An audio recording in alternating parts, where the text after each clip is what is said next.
Uma das características da Igreja Cristã Apostólica era a sua diversidade.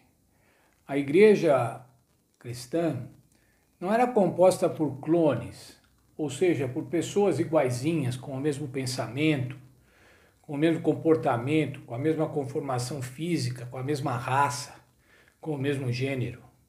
Na verdade, a Igreja Cristã Apostólica, a Igreja do primeiro século, era composta de pessoas de diversas raças, diversos gêneros, de diversas nacionalidades, negros, brancos, judeus, estrangeiros. E essa diversidade é que dava a riqueza da igreja. Ainda hoje as empresas, quando pensam nos seus recursos humanos, em compor as suas equipes, entendem que é necessário e é muito conveniente ter equipes multidisciplinares, equipes de pessoas diferentes, equipes de pessoas que pensam diferente. Algumas são mais minuciosas, outras são menos minuciosas. Algumas têm mais uma característica artística, outra mais analítica. E assim a composição das equipes para trabalhos procuram a diversidade. O Senhor Jesus também procurou a diversidade quando escolheu os discípulos. Vamos pensar em Mateus. Mateus era um cobrador de impostos. E o que a gente pode esperar de um cobrador de impostos? É que ele seja metódico, que ele cuide bem administre bem as atividades em geral. Pedro era um pescador impulsivo, colérico. Já tomava decisão logo em seguida. Tomava atitudes e muitas vezes se arrependia delas, mas já tinha tomado. Esse era bom para ser um líder e foi o que Pedro se tornou, o líder da igreja evangélica. João era o discípulo amado, tinha uma característica amorável.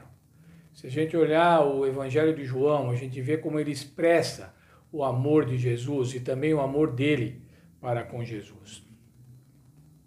André, vimos já nas lições passadas, era sociável. No milagre da multiplicação dos pães, ele que havia encontrado lá um menino já que tinha o peixinho e tinha o pão para que pudesse ser multiplicado pelo Senhor Jesus. Mas ainda Tomé era um desconfiado, um questionador, um inquiridor, um perguntador. Ele não aceitava de pronto antes de verificar se realmente era a verdade. O apóstolo Paulo compara a igreja cristã como um corpo. Vamos ver lá 1 Coríntios, carta do apóstolo Paulo a 1 Coríntios, capítulo 12, versos 12 e 13.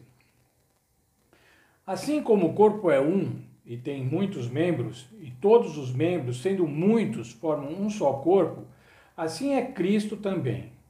Pois todos nós fomos batizados em um só Espírito, formando um só corpo, quer judeus, quer gregos, quer servos, quer livres. E a todos nós foi dado beber de um só Espírito, do Espírito Santo. O corpo humano, irmãos, é formado de diversos órgãos, e esses órgãos formam aparelhos, não é? Um aparelho digestivo, começa na boca, não é?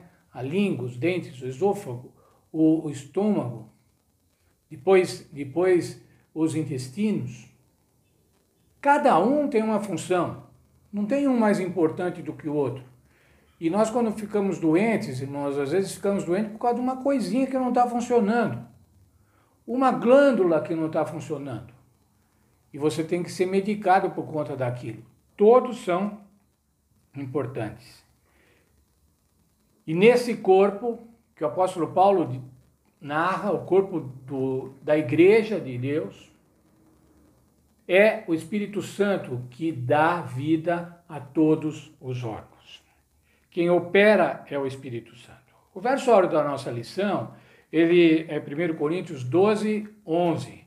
Ele diz assim: mas um só e o mesmo Espírito realiza todas essas coisas, distribuindo-as como lhe apraz, a cada um individualmente. Nós vamos ver ainda nessa lição, irmãos, os dons do Espírito. Mas aqui o apóstolo Paulo está falando assim, olha, o Espírito Santo é quem opera tudo. E ele opera de maneira diferente com pessoas diferentes. Ele dá determinados dons para uns e determinados outros para outros. Todos são importantes e necessários. Vamos ver ainda no mesmo capítulo 12, o verso 22.